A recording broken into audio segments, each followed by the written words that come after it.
Good afternoon. I'm Pat Gwyer, clinical psychologist, and today I'd like to talk to you about how we can stop worry turning into panic. Over the next few minutes, I'm going to be talking about how emotions are a little bit like waves, ways in which we can regulate our emotions, when our emotions become too powerful, how we can tolerate them, what happens when we push our emotions away. I'm going to talk to you a little bit about a camel's nose, and then I'm going to end with some tips from parents. So, what I want you to think about is emotions. They very much come and go. So an emotion is something that isn't fixed, it isn't static. So if we think about times when we've watched a funny film, a happy film, or something good has happened, we've kind of felt quite happy. But we know that we're not always going to be feeling as happy as that. Other times we might watch a sad film or a sad program and we feel a little bit sad. The difference is, one is quite easy for us to think, do you know what, I'm feeling happy now, and that was a really funny program and I really enjoyed watching it. I'm not going to be happy for always. When we feel sad, when we start to worry, we start to forget that actually it's not going to be like this forever. We start to think we're always going to feel like this. So one way to get around that, or one way to manage that, is to remember that our emotions are like waves. They ebb and they flow. They get bigger and they come back down. Now, if you were to imagine that these waves are coming and going, but I'm slightly avoidant of my emotions, I'm not very tuned into my emotions. It's a bit like being on the beach. So if you imagine this is the beach here, and I'm standing on the beach and I'm looking away from the waves. I don't want to look at the waves because they're scary. And this is what people sometimes do. They don't want to think about their emotions. They don't want to deal with their emotions because they're really uncomfortable and they're really unpleasant. So what they do is they look away. They don't want to see. And every now and again, the waves come and go, the waves come and go, and the person doesn't feel anything. But what happens is every now and again, a big wave comes and will knock that person over. So a big rogue wave comes and it knocks you over. And that's what happens with our emotions. If we turn our back away from the wave of emotions, we can't see the emotions, but a big emotion will come along and knock us over. What we can do is move. If I draw on the whiteboard instead of the flip chart, what we can do is we can try and move ourselves away from the beach to get away from the waves. The thing is though, no matter how far we run, we're always going to come up to this edge. We're always going to come up to the edge. No matter where we run, we're always going to be there. So we can't keep avoiding our emotions. Some of the ways people try to avoid their emotions is they try to use drugs, they use alcohol, they use self-harm, they use all sorts of different ways to manage their emotions. But remember, emotions don't like to be ignored. So I've drawn an emotion here as a spike. Now the reason I've drawn it as a spike is it can be really difficult to hold on to. It can be really hard to hold. And the more you tightly hold it, the spikes dig into you. So what you try and do is you try and wrap it up in bubble wrap. You use drugs, you use alcohol, you use various other things. But what happens is the spikes of the emotion poke through. So you have to keep putting more things. So we know that avoiding the emotion, pretending the emotion isn't there, doesn't work. It's unhelpful. It doesn't help us manage the emotion. The only way to really deal with our emotions is to accept that we have them, to acknowledge that being human involves having emotions. And actually, a world without emotions would be a really unpleasant place. So our emotions come and go, and we're going to treat them like waves. Now, when you say to people, I want you to tune into your emotions, so I'm going to put you on the beach here, or on the pier, and I'm going to ask you to turn around, and this time I'm going to ask you to face the waves, to face the emotions. People say, gosh, this is really uncomfortable, this is really frightening, I feel worse now, this has got awful, you're making me feel all these things. What's really important to remember there is if you were on the beach and you were looking away from the sea, the waves would still be coming and they'd still be going. Your emotions are exactly the same. Just by tuning into them, just by becoming aware of them, you are not going to increase their occurrence. They're there, they've always been there. You just haven't been tuned into them.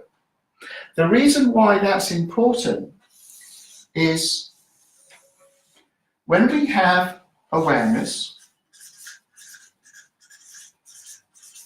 when we can reflect, we have insight, and from that, we can take action. So if we don't know something is happening, if we have no awareness of what's going on, we can't reflect on it. And by reflecting on it, it's about understanding, working out what caused what thought went with what emotion, what body sensation went with those thoughts and emotions, what behaviours, what happened to me, has anything from my past been triggered, my worries about the future, is it what's happening in the moment? So you develop reflective ability to think about things, and then from that you develop insight, and insight really is understanding. You're developing insight and understanding into yourself. When you have awareness, reflection and insight, you can make sure that your actions are helpful. Your actions solve the problem that you're going to be facing. So the title of this is Stopping Worry Turning into Panic. And I mentioned something about a camel's nose, and I'm going to get onto that in a minute. But let's imagine that panic is up here and worry is here. So what we might have is we might have apprehension, might go there. Slightly above apprehension, we might feel fretful. After feeling fretful, we might feel a bit of anxiety. And this is probably where people start to notice it, because these are quite low-powered emotions. You know, when you feel slightly worried or apprehensive, but of course worry can be a very powerful emotion. Worry might end up being back up here, because you might have more worries. You then might have fear, and you might have terror, and then get up to full-blown panic. Now, if you can tune into your emotions, if you can tune into your feeling, if you can have awareness, reflection, insight, and then have wise action, what you start to do is you start to become aware when your emotions are building up. Now, what's much easier to manage, do you think? Is it much easier to manage apprehension, feeling fretful, or is it easier to manage terror or fear? I'm going to guess it's easier to manage feeling fretful and apprehensive than it is to feel fearful. So as the emotions build up, they become easier to manage at this end. That doesn't mean they can't be managed at that end. It just means it's easier to manage them at this end. And one of the things is, let's work smarter. Let's make this as easy as ourselves as possible. Why wait until we have panic, terror, fear before we do something? Why don't we become aware, become reflective, become insightful, and do things earlier on? The other advantage is when we leave things till later on. So let's say I'm feeling panic and terror, I might stop going out. I might stop doing things. I might isolate myself. So if I stop doing things, I stop going out, I isolate myself, I'm more likely to feel lonely, I'm more likely to feel sad, I'm more likely to feel depressed. I may feel shame because I'm so embarrassed that I can't go out and do the things I'd like to do, and I don't do things with my friends because I'm feeling so panicky. So now I feel panic, but I feel shame, I feel guilt, I feel embarrassment, I might feel frustration, I might feel anger at myself. So what happens here is now I've got more and more things to deal with. I've got to deal with all the other things that are associated with this emotion. Things, of course, are associated with emotions down here, but there's fewer things down here than there is up here. So let's go back to our idea of the wave. The wave comes and the wave goes. So what emotional regulation is about it's about tuning into my emotions, the up and down of my emotions. So if we were to have worry here, apprehension here, fretfulness there, anxiety there, let's say fear there, panic there, and terror, let's just imagine that as they're building up and I start to do something,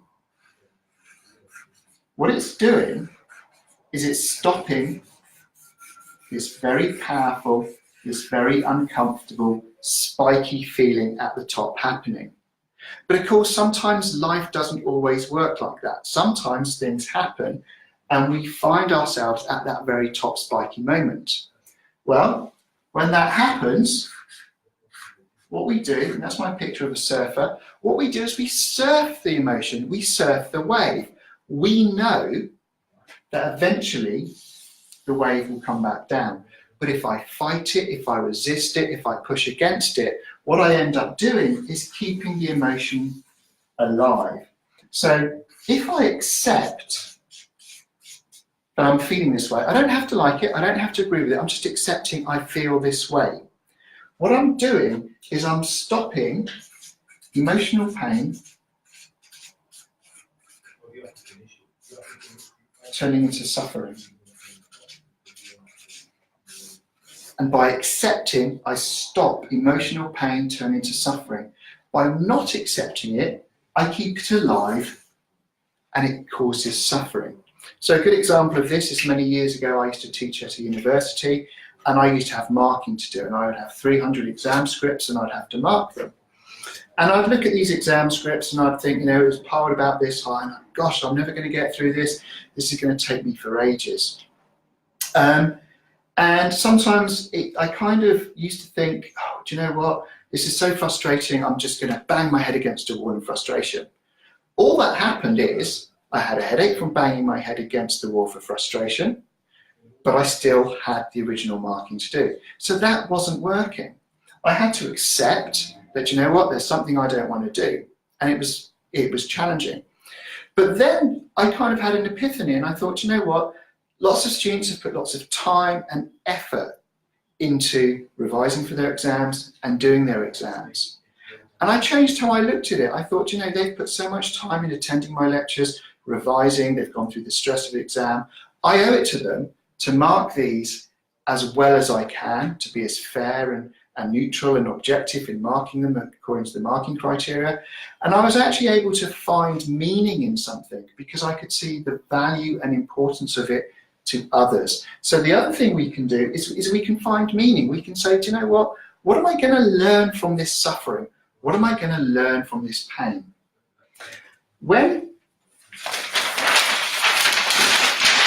we try and numb things out, when we try and block them down, this is what happens. So here is my emotions. And what I've done here is I've turned that like that onto its side. So if we just imagine that the 10 is there and the 0 is there, just draw it like this for a minute. By pushing it away and ignoring it, what's happening is it's bubbling and bubbling and bubbling. It's going pop. This is really uncomfortable, I don't like it, so I push it down. And it goes bubble, bubble, bubble, pop. Now what happens when that happens? People go from feeling numb to kind of feeling explosive, out of control. Their emotions aren't in control of them. However, when we have awareness, when we have reflection, when we have insight, and we become aware of this, we know that what we can do is different skills and different things here so that the emotion doesn't build up. And if it does build up, we have the skills to surf it. Now, I mentioned earlier the camel's nose. The Nobel Prize winning author, Jared Diamond, talked about something he called creeping normality. And he used creeping normality to explain how the trees were lost from Easter Island. He said that what happened is the trees were cut down and each year there were fewer and fewer trees. So trees became less important to the people. They got used to there being very few trees. So each year, even fewer trees and even less trees, and people just got used to it because it was a very gradual change. The same thing is true with our emotions. If we go back to this graph here, and all of this is in the PDF that's attached to this video. If we have worry down here, if we have apprehension, fretfulness, anxiety, worry, panic and fear, what happens with creeping normality is we get used to feeling like this and we can't remember feeling any different. So it becomes really easy for us then to start feeling the next step up, apprehensive. We get used to this, we then start to feel like this. So there's an old fable about a camel and a camel herder in the desert. And one evening it's very, very cold and the camel's shivering and he sees the light in the camel herder's tent. He kind of gently pads over there and he sticks his nose into the camel herder's tent. And the camel herder notices the nose and thinks, oh, lovely camel nose, I'm just going to not do anything about that. And he just gets used to it. So the camel sticks a bit more and he sticks his snout in and his eyes and his ears and his whole head's in the tent. And the camel herder just notices it and so no, and gets used to it. So the camel sticks his neck in, then the rest of his body. So eventually, bit by bit, this creeping normality, we get used to worrying. We get used to how we're feeling. We get used to having these worrying sensations. We don't know any different. So it then becomes easier for it to build up and build up and build up. The way we tackle this creeping normality, the way we stop it sneaking up on us unawares, is by having awareness. So being aware of our thoughts, being aware of our emotions, being aware of our body sensations, by reflecting on them, by being aware of it. When I do this, I feel this, and when I do that, I feel this, and when this happens to me, I think this. We're reflective. That gives us insight, and that allows us to take the appropriate action. That allows us to have the skills to manage what we're feeling. So ideally, what I'd like you to be able to do is to notice that you're feeling your emotions, to notice that emotions come and go, to know that it's normal, to know that it's typical, but to know that if you ignore it and if you push it away and you pretend it's not there, if you try and wrap it up, or wrap those spikes up in bubble wrap, those spikes will poke through. And there's lots of ways that people try and avoid their emotions. You push them down, you feel numb, you feel nothing, they bubble and go pop, you feel overwhelmed, you feel like you can't cope. So the first thing is to become aware of this natural ebb and flow of emotions. Then to notice them early so that when you are worried, you do something before you build up to apprehension, before you build up to anxiety, before you build to terror, before you build to panic. If you can't do that and you end up going straight to that very powerful emotion, you have the skills to surf it, to know that it's going to come down. And you can do that by calming your mind, calming your body. So breathing, taking a short breath in and a longer, slower breath out can help. Being mindful, doing yoga, doing relaxation exercises. All of these things help calm our mind and our body. We can do physical activities. We can even do things that we enjoy. One of the things that's really important is to manage our emotions, is to build life into what we're doing. So to build life in, make sure you do things that you love and are interested in.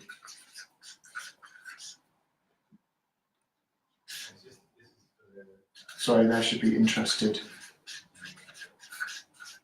Interested in there. Do things that you love and you're passionate about. That's what I meant to say up there. So do things that you love and are passionate about. Do things that you are interested in and find meaningful. Be fair to yourself. Be kind to yourself. If you feel an emotion, accept that you feel an emotion. Acknowledge you feel an emotion. Don't judge yourself, don't criticize, just be fair to yourself. Hey, do you know what? I'm human and I feel emotions. And then after that, do things you enjoy and that engage you. So it's not all about trying to avoid things which are unpleasant and overwhelming. It's building in things which are pleasant and unpleasant, so that no matter what life throws at you, no matter what ups and downs you have the skills to be in control of what you feel. You can step back, you can calm your mind, you can calm your body, and you can use various skills to deal with that. One of the things we started with was this idea about how to stop worry turning into panic. And at the end of the PDF is some tips for parents. Now, the reason I've done this is because I think it's really important for adolescents and teenagers to have these skills. I don't think these skills are very well known, and I don't think they're very common. So I put some tips in there to help parents. The reason I did this is I was speaking to somebody who was a former client of mine many, many years ago. We had a chance encounter. And at this moment in time, they're going through something which is very, very difficult for them, very, very challenging. And what they said to me is the skills that they learned in therapy, the skills that we were taught to manage the difficulty many, many years ago, were the same skills that they were using now. And what it made me realise that what we're talking about here isn't therapy, it's kind of life skills coaching.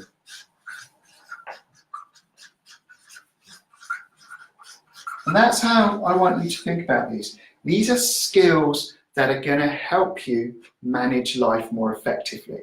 We're going to go through skills, or we've talked about skills, that have helped you manage things which are uncomfortable and overwhelming and unpleasant. But we've also talked at the end when I said about building in life to ensure that your life includes things that you love and are passionate about, that you're interested in and give you meaning, that you are fair and kind to yourself, and things you enjoy and engage and find engaging. The idea of this is life is going to throw us lemons. It will give us lemons. We have no choice in that. We can't deny that. Life at times will be very difficult and challenging. But when life throws lemons at us, we can make lemonade. What I want you to do, what I want you to be able to do, and what I want young people to be able to do is with the skills we teach them to say, do you know what, life, you have thrown lemons at me and I've made lemonade, but you know what, I'm going to sell you back that lemonade. I want people to be empowered so that no matter what life throws at them, no matter what challenges they face, no matter what adversity may or may not happen, they have the skills to approach that confidently, knowing in themselves that, hey, do you know what, I can do the best I can, and I can keep fighting and I can keep resisting. And yes, life is going to knock me down. It knocks all of us down. But you know what? I will get back up. I will learn from the experience and I will grow from the experience. It won't be easy. It will be challenging. Sometimes you're going to get it right. Sometimes we get it wrong. But that's part of learning. So the tips that I want to share with parents, again, all of this is in the PDF. I want you to think about what I've talked about now and explain that to the young people that are in your life. I want you to be there to talk to them and for them to be able to talk to you. I would like you to be able to say, do you know what, I know what it was like talking to my mum and my dad. It was very difficult for me. I could talk about some things, but not other things. But there were adults, there were teachers, there were trusted family friends who I could speak to. So acknowledging that the child may not want to be able to, or may not be able to, or want to speak to you, but encouraging to speak to a trusted adult.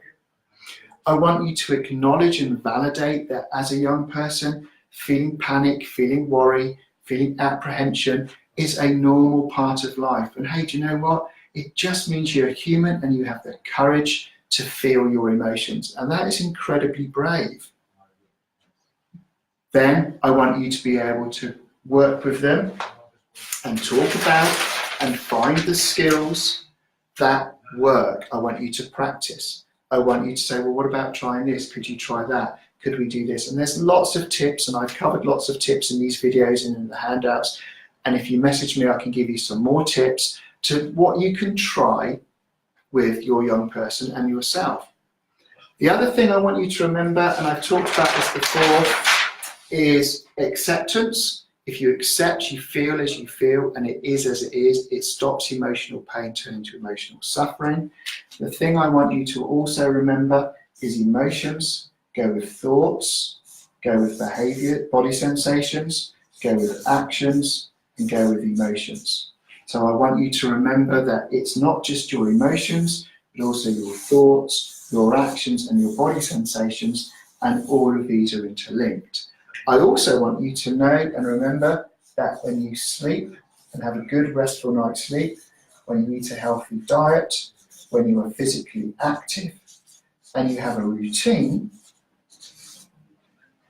your ability to regulate these emotions so they don't go so high is a lot easier, and your ability to surf them is a lot better. And as a family and as parents, it's really important that we model these. So with my daughter, we have our routine, we know the importance of sleep, we know the importance of diet, and we keep to that. And I demonstrate as a parent that not only do I think these things are useful for you as a young person, I believe in them myself. I talk to my clients, and when we talk about all of the techniques I talk to them about the importance that I place on me having good sleep, eating well, being active and having a routine, and having the skills to manage these different areas. So these are the types of things that as a parent you can model to your children. The final thing I'd like to end on is practice. Practice, practice, practice. It's a bit like going to the gym. And I always say this, if you go to the gym to get fit, but you give up once you're fit, you will get unfit. If you go to the gym and you don't do the exercises and you don't keep training, you will never get fit. Emotional regulation, distress tolerance, think of it just like fitness in another area. Anything that you get fit, anything that you get good at doing, you practice. The example I use when I work with young people is we talk about getting to the next level on a computer game, getting to the next level in a game. How do you get to that next level? You get to that next level by practicing, trying things, doing different things, finding out what works, and repeatedly trying until you've beaten it and got to the next level. It's exactly the same here. What do you need to do to get to the next level? Practice, trial and error, learn, keep growing. I hope today's been useful. The information's all attached on the PDF. If there's any other questions you have, or if you'd like to find out more, please feel free to message me. Have a great day. Take care. Bye-bye.